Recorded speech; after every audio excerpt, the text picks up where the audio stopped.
Le départ de Anna. Les membres de la famille ont les larmes aux yeux lorsqu'il accueille Kem, de retour à l'auberge après son long voyage. Merci infiniment d'être venu. Il comprend immédiatement la situation. L'heure du départ approche.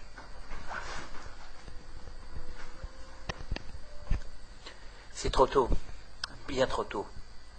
Cependant, il le sait, ce jour devait finir par arriver. Et dans un futur proche, « Je risque de ne jamais te revoir », lui avait-elle dit, avec un sourire triste, lorsqu'il était parti en voyage. Son visage souriant, presque transparent, tant il était blanc, si fragile et par conséquent incroyablement beau, alors qu'elle était couchée dans son lit. « Puis-je voir Anna maintenant ?» demande-t-il. L'aubergiste fait un tout petit signe de la tête et répond. « Je ne pense pas qu'elle vous reconnaîtra cependant. » Il avertit Ken qu'elle n'a pas ouvert les yeux depuis la nuit dernière. En juger par les faibles mouvements de sa poitrine, on peut en conclure que sa vie ne tient plus qu'à un fil qui pourrait se rompre à tout moment. Quelle honte! Je sais que vous avez mis un point d'honneur à venir ici pour elle. Une autre larme coule le long de la joue de la femme. Cela ne fait rien, dit Kem. Il a assisté à d'innombrables décès, et son expérience lui a appris beaucoup de choses. Tout d'abord, la mort ôte le pouvoir de parler, puis la capacité de voir. Cependant, l'ouïe fonctionne jusqu'à la fin. Même si la personne n'a perdu connaissance, il arrive fréquemment que les voix de la famille lui arrachent un sourire ou des larmes. Kem pose son bras autour de l'épaule de la femme et dit « J'ai beaucoup d'histoires à lui raconter sur mes voyages. J'ai attendu ce moment avec impatience quand j'étais sur la route. » Au lieu de sourire, la femme laisse couler une autre grosse larme et fait un signe de tête à Kem. « Et Anna était si impatiente d'écouter vos histoires. » Ses sanglots étouffèrent presque ses mots. L'aubergiste dit « J'aimerais vous proposer de vous reposer de vos voyages avant de la voir, mais... » Kem interrompt ses excuses. « Bien sûr, je vais la voir tout de suite. » Il reste très peu de temps. Anna, la fille unique de l'aubergiste et de sa femme, s'éteindra probablement avant le lever du soleil. Kem pose son sac sur le sol et ouvre doucement la porte de la chambre de Anna. Depuis sa naissance, Anna était frêle. N'ayant pas eu la possibilité de voyager, elle avait rarement quitté la ville ou même le quartier dans lequel elle était née et avait grandi. Cet enfant ne vivra probablement pas jusqu'à l'âge adulte, avaient dit les médecins à ses parents. À cette petite fille aux traits extraordinairement beaux, digne d'une poupée, les dieux avaient réservé un destin des plus tristes. Le fait qu'elle soit née fille unique de propriétaire d'une petite auberge le long de la grande route était peut-être un petit acte de rédemption pour une telle injustice. Anna ne pouvait aller nulle part, mais les clients qui restaient dans l'auberge de ses parents lui racontaient des histoires sur les pays, les villes, les paysages et les gens qu'elle ne verrait et ne connaîtrait jamais. Chaque fois que de nouveaux clients arrivaient à l'auberge, elle leur demandait « D'où venez-vous? Où allez-vous? Pouvez-vous me raconter une histoire ?» Elle s'asseyait et écoutait leurs histoires, les yeux brillants, les poussant toujours à lui raconter plus avec ses « et alors? Et ensuite ?» Lorsqu'ils quittaient l'auberge, elle les suppliait « S'il vous plaît, revenez me raconter des tas d'histoires sur des pays lointains. » Elle se tenait là, faisant des signes de la main, jusqu'à ce que la personne disparaisse au loin. En bas de la grande route, elle poussait alors un soupir et retournait dans son lit. Anna dort à poing fermé.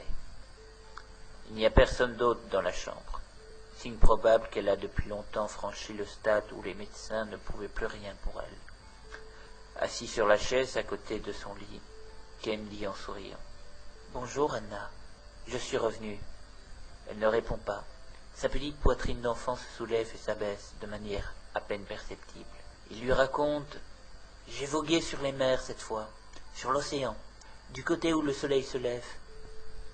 J'ai pris un bateau depuis un port très très très loin, de l'autre côté de la montagne, que tu peux voir par cette fenêtre, et je me suis retrouvé en mer depuis le moment où la lune était pleine jusqu'à ce qu'elle rétrécisse de plus en plus, avant de redevenir de plus en plus grosse jusqu'à être pleine à nouveau. Il y avait l'océan à perte de vue, et rien d'autre. Rien que la mer et le ciel. Tu imagines, Anna? Tu n'as jamais vu l'océan, mais je suis certain que les gens t'en ont parlé. C'est comme une énorme flaque, incommensurable.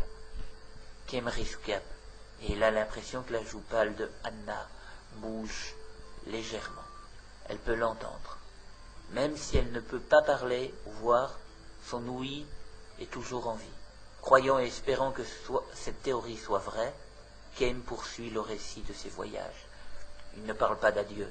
Comme toujours avec Anna, Kem sourit avec une douceur particulière qu'il n'avait jamais montrée à quiconque.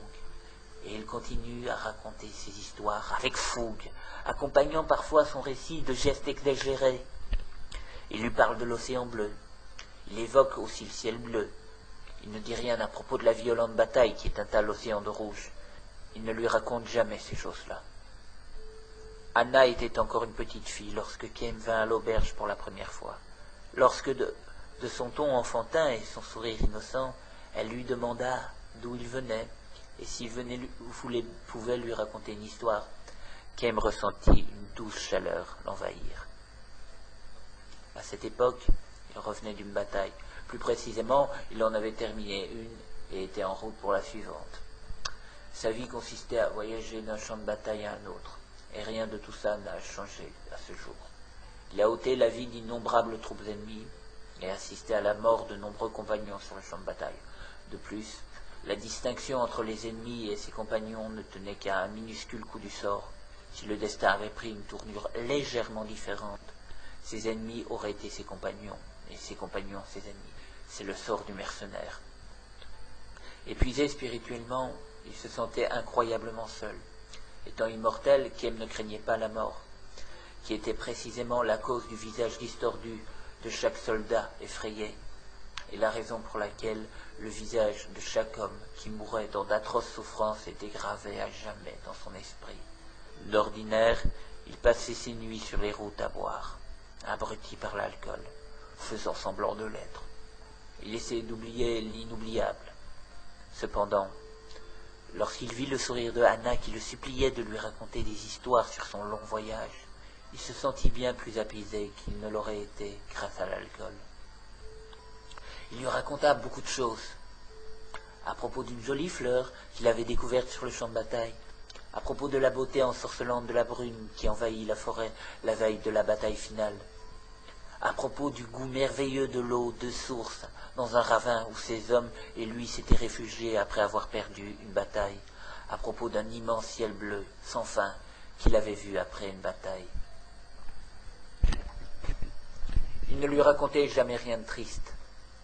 Il se tut quant à la noirceur et à la bêtise humaine dont il avait été continuellement témoin sur le champ de bataille. Il lui cacha son métier de mercenaire, ne lui donna jamais les raisons de ses voyages perpétuels, et parla uniquement de belles choses.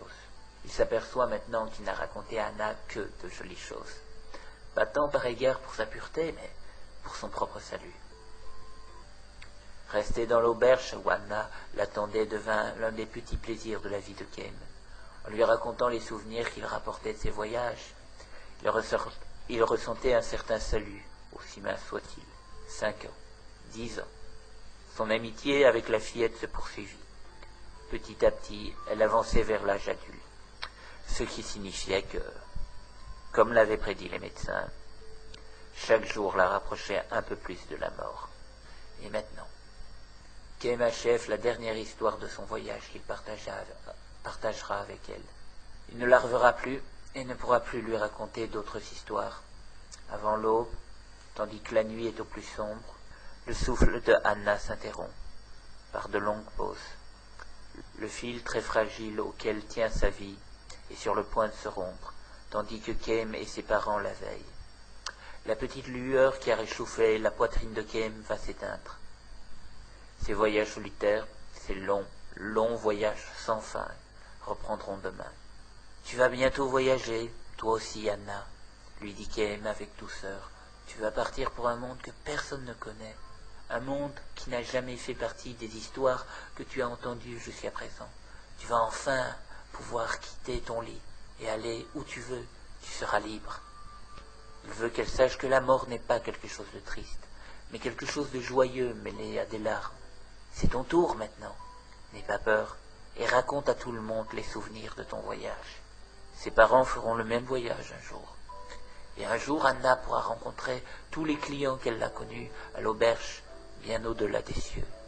Moi, cependant, je ne pourrai jamais y aller. Je ne pourrai jamais échapper à ce monde. Je ne pourrai jamais t'en voir. Ce n'est pas un au revoir, mais seulement le début de ton voyage. Il lui dit ces derniers mots. Nous nous reverrons. Voilà le dernier mensonge qu'il lui raconte. Anna part. Son visage affiche un sourire tranquille, comme si elle lui avait répondu. À bientôt. Les yeux ne se rouvriront jamais. Une unique larme coule lentement le long de sa joue. Fin.